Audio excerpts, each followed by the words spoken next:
gait training and also progression of a return to a jogging or return to running program is to do some other moving activities. So sidestepping, we'll also demonstrate some retro walking.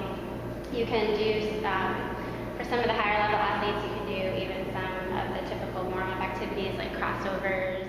So initially, the big thing with the Achilles tendon ruptures and repairs specifically is protecting the repair, and so they usually don't let you do any rehab for about a month, and then as soon as they allow him to start going into partial weight bearing and weight bearing is tolerated, we got it cleared through his doctor and had him go in.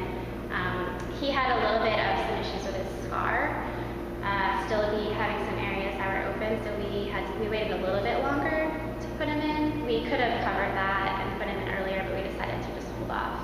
But as soon as he was cleared to start doing at least some partial weight bearing, we put him in to do some gait training. So one of the things that we started to do with Dan as well, because of his Achilles repair, he loses a lot of motion in his ankle. The gastrosoleus complex is very tight. The area along the bottom of the foot that also attaches to the Achilles is very restricted. And so we've been able to put him on the treadmill walking backwards to try to gain a little bit of that motion of the ankle, get a little bit of a stretch of the posterior side of the leg. Really, he sometimes will do a very exaggerated gait to really try to get even more of a stretch without putting as much pressure as if we just manually stretched it ourselves or if we had him stretch it. So it's a little bit more of a functional movement and a little bit more of a functional stretch.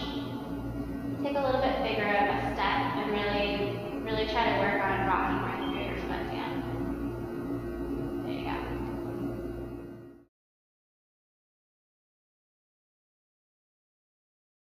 I think the biggest thing has just been his ability to normalize his gait.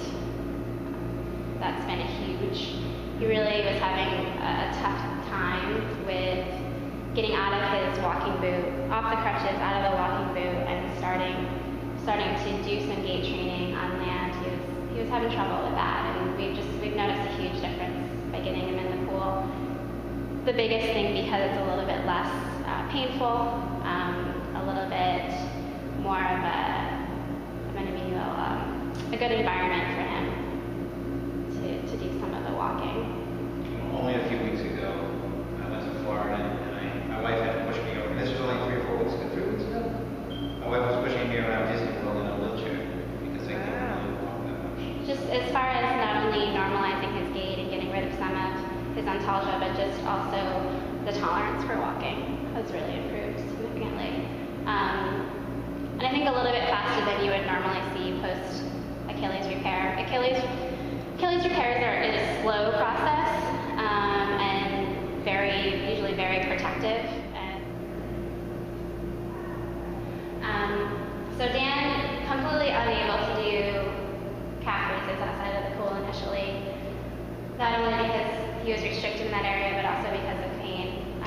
So we started him here, and he's been able to really progress nicely into doing some early strengthening without fear of the Achilles repair.